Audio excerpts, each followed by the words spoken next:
ನಮಸ್ಕಾರ. ಜಿ ಕನ್ನಡ ವಾಹಿನಿಯಲ್ಲಿ ಪ್ರಸಾರವಾಗಿ ಬಹಳ ಖ್ಯಾತಿಯನ್ನು ಪಡೆದಂಥ ಕಾಮಿಡಿ ಕಿಲಾಡಿಗಳು ರಿಯಾಲಿಟಿ ಶೋನ ಎರಡನೇ ಸರಣಿಕೆಯಲ್ಲಿ ಪ್ರಥಮ ಸ್ಥಾನವನ್ನು ಪಡೆದಂಥ ಮತ್ತು ತನ್ನ ಅಭಿನಯದಿಂದನೇ ಕರ್ನಾಟಕದ ಮನೆ ಮಾತಾಗಿದ್ದ ಮಡೆಯೂರು ಮನು ಅವರು ಬೇರೆ ಯಾವುದೋ ಒಂದು ಪ್ರಕರಣದಲ್ಲಿ ಸಿಲುಕಾಕೊಂಡು ಅವರು ಜೈಲ್ಪಾಲಾಗಿರುವಂಥದ್ದು ನಮ್ಗೆ ಗೊತ್ತಿರುವಂಥ ವಿಷಯ. ಅದೇ ಸಂದರ್ಭದಲ್ಲಿ ಒಂದು ಆಡಿಯೋ ಒಂದನ್ನು ಬಿಡುಗಡೆ ಮಾಡಿ ಅದೇ ಕಾರ್ಯಕ್ರಮದಲ್ಲಿ ಸಹನಟಿಯರಾಗಿ ನಡೆಸಿದಂಥ ಒಬ್ಬರು ಆ ಆಡಿಯೋವನ್ನು ಬಿಡುಗಡೆ ಮಾಡಿ ಅದರಲ್ಲಿ ಮಡೆಯೂರು ಮನು ಅವರು ಕನ್ನಡ ಚಕ್ರವರ್ತಿ ದೊಡ್ಡಮನೆ ಕುಟುಂಬದ ದೊಡ್ಡ ಮಗ ಡಾಕ್ಟರ್ ಶಿವರಾಜ್ಕುಮಾರ್ ಅವರ ಬಗ್ಗೆ, ಹಾಗೆ ಆ್ಯಕ್ಷನ್ ಪ್ರಿನ್ಸ್ ಧ್ರುವ ಸರ್ಜಾ ಅವರ ಬಗ್ಗೆ, ಹಾಗೆ ಕನ್ನಡದ ಇನ್ನೋರ್ವ ಪ್ರಮುಖ ನಟ ದರ್ಶನ್ ಅವರ ಬಗ್ಗೆ ಕೆಟ್ಟದಾಗಿ ಅವಹೇಳನಕಾರಿಯಾಗಿ ಮಾತಾಡಿದ್ದಾರೆ ಅಂತ ಹೇಳಿ ಒಂದು ಆಡಿಯೋಗಳನ್ನು ಬಿಡುಗಡೆ ಮಾಡಲಾಗಿತ್ತು. ಅದರಲ್ಲಿ ವಿಶೇಷವಾಗಿ ಇತ್ತೀಚೆಗೆ ತಾನೇ ಕ್ಯಾನ್ಸರ್ ಕಾಯಿಲೆಯಿಂದ ಚೇತರಿಕೆ ಕಂಡು ಮತ್ತೆ ತಮ್ಮ ಹಿಂದಿನ ರೂಪಿನಂತೆ ಚಲನಚಿತ್ರಗಳ ಚಿತ್ರೀಕರಣದಲ್ಲಿ ಭಾಗಿಯಾಗಿರ್ತಕ್ಕಂಥ ನಟ ಶಿವರಾಜ್ಕುಮಾರ್ ಅವರ ಬಗ್ಗೆ ಮಾತನಾಡ್ತಾ ಅವರು ಇನ್ನು ಕೇವಲ 2 ರಿಂದ 6 ವರ್ಷ ಮಾತ್ರ ಇರ್ತಾರೆ, ಧ್ರುವ ಸರ್ಜಾ ಅವರ ಮಾರ್ಕೆಟ್ಗಿಲ್ಲ, ಹಾಗೆ ದರ್ಶನ್ ಅವ್ರ ಮಾರ್ಕೆಟ್ ಬಿದ್ದೋಗಿದೆ ಅನ್ನೋ ಮಾತುಗಳನ್ನು ಆಡಿರುವಂಥ ಆಡಿಯೋಗಳು ಬಿಡುಗಡೆ ಆಗಿತ್ತು. ಅದಾದ ನಂತರ ಅಖಿಲ ಕರ್ನಾಟಕ ಡಾಕ್ಟರ್ ರಾಜ್ಕುಮಾರ್ ಅಭಿಮಾನಿ ಸಂಘಗಳ ಒಕ್ಕೂಟದ ವತಿಯಿಂದ, ವಿಶ್ವಮಾನವ ಡಾಕ್ಟರ್ ರಾಜ್ಕುಮಾರ್ ಫೌಂಡೇಶನ್ ವತಿಯಿಂದ, ಡಾಕ್ಟರ್ ರಾಜ್ಕುಮಾರ್ ಸೇನೆ ಮತ್ತು ರಾಜವಂಶ ಅಭಿಮಾನಿಗಳ ಸಂಘ ಇನ್ನಿತರ ಕನ್ನಡ ಪರ ಸಂಘಟನೆಗಳು ರಾಜ್ಯಾದ್ಯಂತ ದೊಡ್ಡ ಮಟ್ಟದ ಪ್ರತಿಭಟನೆಗಳನ್ನು ಮಾಡಿ ಚಲನಚಿತ್ರ ವಾಣಿಜ್ಯ ಮಂಡಳಿಗೆ ದೂರನ್ನು ಕೂಡ ಕೊಟ್ಟಿತ್ತು. ಹಾಗೆ ಜಿ ಕನ್ನಡ ವಾಹಿನಿ ಮತ್ತು ಕಲರ್ಸ್ ಕನ್ನಡ ವಾಹಿನಿಯ ಮುಖ್ಯಸ್ಥರು ಕೂಡ ದೂರುಗಳನ್ನು ಕೊಟ್ಟು ಇನ್ನು ಮುಂದೆ ಇವರಿಗೆ ಯಾವುದೇ ಕಾರಣಕ್ಕೂ ಅವಕಾಶಗಳನ್ನು ಕೊಡಬಾರದು ಅನ್ನೋ ಒಂದು ಮನವಿಗಳನ್ನು ನಾವು ಮಾಡಿಕೊಂಡಿದ್ವಿ. ಅದಲ್ಲದೆ ಅಖಿಲ ಕರ್ನಾಟಕ ಡಾಕ್ಟರ್ ರಾಜ್ಕುಮಾರ್ ಅಭಿಮಾನಿ ಸಂಘಗಳ ಒಕ್ಕೂಟದ ವತಿಯಿಂದ ರಾಜ್ಯಾದ್ಯಂತ ಸುಮಾರು 30ಕ್ಕೂ ಹೆಚ್ಚು ಪೊಲೀಸ್ ಠಾಣೆಗಳಲ್ಲಿ 73 ಪ್ರಕರಣಗಳು ದಾಖಲು ಮಾಡಲಾಗಿತ್ತು. ಇದೀಗ ಮಡೆಯೂರು ಮನು ಅವರು ಕಳೆದ 3-4 ದಿನಗಳಿಂದ ನನ್ನನ್ನು ನೇರವಾಗಿ ದೂರವಾಣಿ ಮೂಲಕ ಸಂಪರ್ಕ ಮಾಡಿ ಈ ದಿನ ನಮ್ಮ ಗೃಹ ಕಚೇರಿಗೆ ಬಂದು ಆಗಿರ್ತಕ್ಕಂಥ ವಿಷಯಗಳನ್ನು ಅವರು ಸ್ಪಷ್ಟವಾಗಿ ಹೇಳಿದ್ದಾರೆ ಮತ್ತು ಬೇಷರತ್ತಾಗಿ ನಾನು ಡಾಕ್ಟರ್ ಶಿವರಾಜ್ಕುಮಾರ್ ಅವರು, ದರ್ಶನ್ ಅವರು ಮತ್ತು ಧ್ರುವ ಸರ್ಜಾ ಅವರ ಕ್ಷಮಾಪಣೆಯನ್ನು ಮತ್ತು ಅವರ ಅಭಿಮಾನಿಗಳಿಗೆ ಏನಾದರೂ ನೋವಾಗಿದ್ದರೆ ಅವರ ಕ್ಷಮಾಪಣೆಯನ್ನು ಕೇಳ್ತೀನಿ ಅಂತ ಅವ್ರು ಹೇಳಿದ್ದಾರೆ.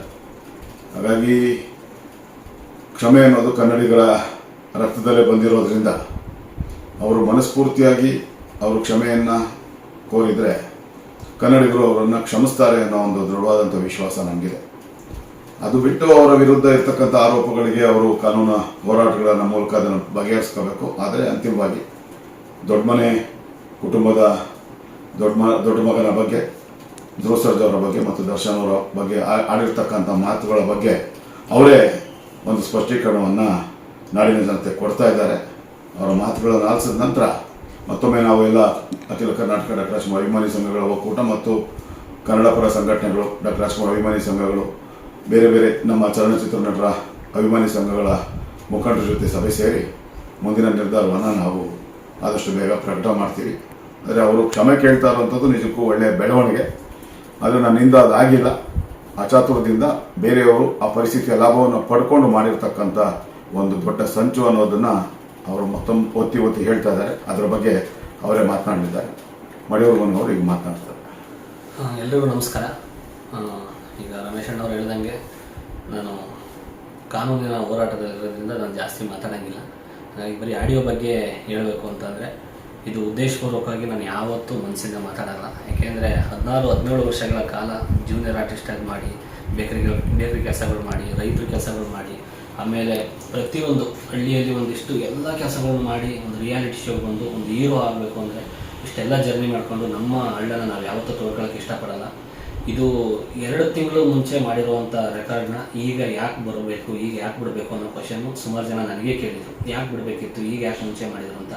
ಇದೆಲ್ಲ ನಾನು ಮಾಡಿದ್ದೀನೋ ಅವ್ರು ಏನು ಮಾಡಿಸಿದಾರೋ ಹೆಂಗೆ ಮಾಡಿಸಿರೋ ಅದು ನನಗೆ ಗೊತ್ತಿಲ್ಲ. ಇದು ಒಂದು ಷಡ್ಯಂತ್ರ ಅನ್ನೋದು ನನಗೆ ಅಂತಲ್ಲ, ಸುಮಾರು ಒಂದು 70% ಎಲ್ರಿಗೂ ಗೊತ್ತಾಗಿದೆ. ಅದು ಏನಾಗಿದೆ ಬಿಟ್ಟಿಲ್ಲ ಗೊತ್ತಿಲ್ಲ. ಬಟ್ ನನ್ನಿಂದ ಈ ಆಡಿಯೋಯಿಂದ ಶಿವಣ್ಣವ್ರಿಗೆ, ಹಾಗೆ ಗೀತಕ್ಕವ್ರಿಗೆ, ಇಡೀ ಫ್ಯಾಮಿಲಿಗೆ, ಹಾಗೆ ದರ್ಶನ್ ಸರ್ಗೆ, ಇಡೀ ಅವ್ರ ಫ್ಯಾನ್ಸ್ಗೆ, ಧ್ರುವಣ್ಣವ್ರಿಗೆ, ಅವರ ಎಲ್ಲ ಫ್ಯಾನ್ಸ್ಗೂ ಕೂಡ ಮನಸ್ಸಿಂದ ಒಂದು ಹೃದಯಪೂರ್ವಕ ನಿಜವಾಗ್ಲೂ ಒಂದು ತುಂಬ ತುಂಬ ಅಂದರೆ ತುಂಬ ಮನಸ್ಸಿಂದ ತುಂಬ ಕ್ಷಮೆ ಕೇಳ್ತೀನಿ.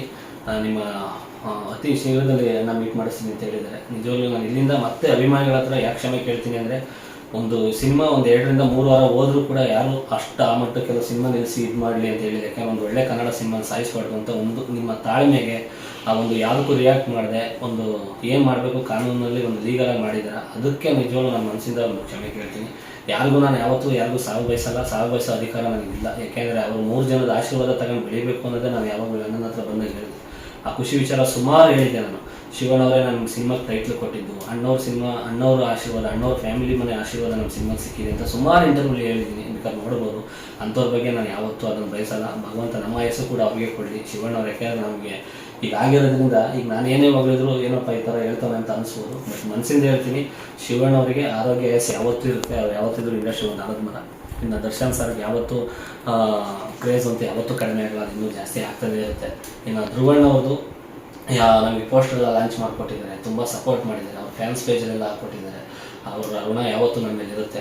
ಇವ್ರು 3 ಜನದ ಆಶೀರ್ವಾದ ಪಡ್ಕೊಂಡೆ ನಾನು ಬೆಳಿಬೇಕು ಅಂದ್ಕೊಂಡೆ. ಬಟ್ ಇವ್ರು 3 ಜನದ ಹೆಸರಲ್ಲೇ ಒಂದು ಷಡ್ಯಂತ್ರ ಮಾಡಿ ಅವತ್ತು ಹೋಗಿದ್ದು ನೈಟು ಬೆಳಗ್ಗೆ 8:00 ಮನೆಗೆ ಆಚೆ ಕಳಿಸ್ತಾರೆ. ಅಲ್ಲಿಂದ ನನಗೆ ಏನಾಯಿತು ಅಂತ ಗೊತ್ತಿಲ್ಲ. ಡೌಟ್ ಇದ್ದರೆ ಬೇಕಾದ್ರೆ ಅವ್ರನ್ನ ತನಿಖೆ ಮಾಡಿ. ಅಷ್ಟು ಹೇಳೋಕ್ಕೆ ಇಷ್ಟಪಡ್ತೀನಿ. ಮೊದಲೊಮ್ಮೆ ನಿಮ್ಮ ಕೈ ಮುಗಿದು ಕಾಲಿ ಬಿಟ್ಟು ಕೇಳ್ತೀನಿ, ಕ್ಷಮಿಸಿ ಕ್ಷಮಿಸಿ ಕ್ಷಮಿಸಿ. ಮತ್ತೆ ಒಂದು ಕಿರುತೆರಲಿ ಇರುತೆರಲಿ ಕಲೆಯನ್ನು ನಂಬಿ ಬಂದಿದ್ದೀನಿ, ಒಂದು ಅವಕಾಶ ಕೊಡಿ, ಮತ್ತೆ ಒಂದು ಬದಲಾಗಿ ತೋರಿಸ್ತೀನಿ ಅಂತ ಹೇಳ್ತೀನಿ ಸರ್. SS TV ಸಿನಿಮಾ ಜಗತ್ತಿನ ಕ್ಷಣ ಕ್ಷಣದ ಸುದ್ದಿಯೊಂದಿಗೆ.